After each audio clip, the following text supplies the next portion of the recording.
technically aren't really allowed to do this, mate, but we thought we'd grab you quickly. Why not? Thanks Why not? for that set. That was huge, amazing with the sun shining through the trees. Yeah. Yeah, it was amazing. Great crowd, really lovely stage sound, and couldn't ask for more, really. Yeah, it's great.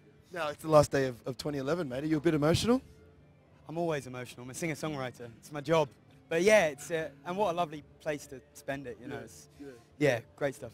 Now we love that, mate. This Peats Ridge crowd are a very switched-on crowd. They come up here to have a good time and learn a little bit. Now, through your music, the name of your band is Passenger, but you do actually have some very strong messages inside of each and every one of your songs. Yeah, I guess so. I think the name Passenger kind of came from the lyrics. It's just that idea of, you know, observing that relates to people. So yeah, I think when you've got the chance to put words with music, it's a really powerful tool. So, yeah. And you had everyone here in unison singing backwards and forwards. Well done. Yeah, it's an amazing feeling. I love that. Yeah. Now, talk to me, because you had quite an interesting song there. A few swear words came out, and you were referring to Facebook, the Facebook friends, and you were stop trashing our name. Yeah, they've been slashing my tyres, writing messages on my wall and stuff.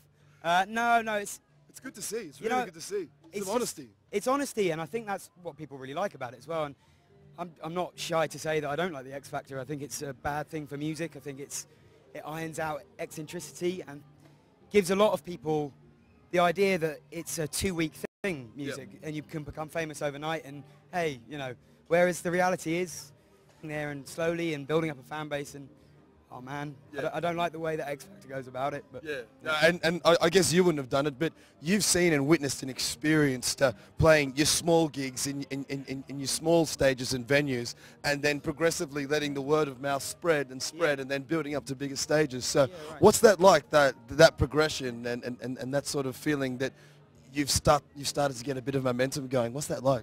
It's great, man. And you know, I've been doing this for over 10 years now, and it's just been playing a lot of small gigs, and there are times where you think, this is completely useless, like I'll never get there, you know. But yeah, you just got to keep the faith and actually really enjoy, it sounds cheesy, but really enjoy the journey as well, and not always look to be playing bigger rooms and bigger festivals. It's like, actually, if there's a room full of people that it's digging your stuff, brilliant, you know, that's the battle won, you know.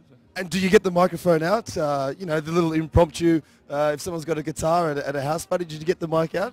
Sometimes, man, I feel like a bit awkward at parties, you know. It's like, hey guys, this is Stairway to Heaven. Because it's often that musicians are a little bit, you know, I mean, you're at a house party, you've got a professional musician, a couple of great EPs, great tracks, and you're there and you don't want to pick the guitar up. It's always the same. How can we get the musicians to just go, you know what, screw it, let's do it? Yeah, I think it depends on the mood, you know. If it's if it feels right and if it feels natural, and if you actually think people want to hear it, then cool.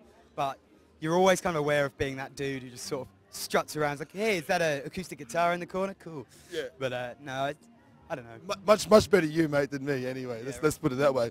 Now, down here in Peats Ridge, what are you for? I played here a couple of years ago and just fell in love with it. It's not an awful lot not to like, you know.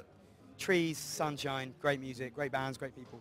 Now, being from the UK, you might be able to relate to this. I've been here 3-4 years. I've never seen one fight at this music festival ever. There's never any argy-bargy. So, obviously in London, there's obviously a few people that are susceptible to a few fights, but this is one place where the vibe is so chilled, everyone's so happy that it's just one big community. Yeah, exactly. And that's the point of festivals, you know, going back to when they first started, was people to come together, enjoy them. Day of 2011, we've only got one more day to let all these emotional feelings out. Now, talk to me about your new music and the band you're working with, because you've basically adopted a whole bunch of Australians. How's this working out for you? Oh, brilliant, man. They're just a bunch of mates, really. I generally play on my own just as a solo act, but whenever I put a band together, I just get friends who I think are brilliant. You know, a couple of them play their own music in their own right, write their own songs, and I mean, a band is just a dream, really. It's great. Yeah, I was quite privileged before. I don't know if you saw it, but I had to go and run out some sunscreen. All right, cool. To your fruit player. So, do you want some sunscreen? Are you okay? I'm fine. She's got quite about melting. But, okay, mate. Now, look, before you go, what I'd like to do, because you're a bit of a big star and a big name, like just put a nice little message on the back of my shirt there, so that everyone behind me can, well, either laugh at me or... I'm not going to do a rude one, man. Not a rude one. Okay, good. And a few X's and O's there, if you don't mind, because I like your music. Yeah. Okay, man. All right, cool. So there you have it. Mike from Passenger spending some time with us here live in the YouTube studio here right next to the Bellbird stage. Everyone in Brighton, we love you. As you can see, Mike is absolutely killing it. Is anyone in Brighton, back in England, or anywhere in the world that you want to say hi to, man? Anybody happens to be watching who knows me, hello, hope you're well, have a great new year, and I'll see you again soon.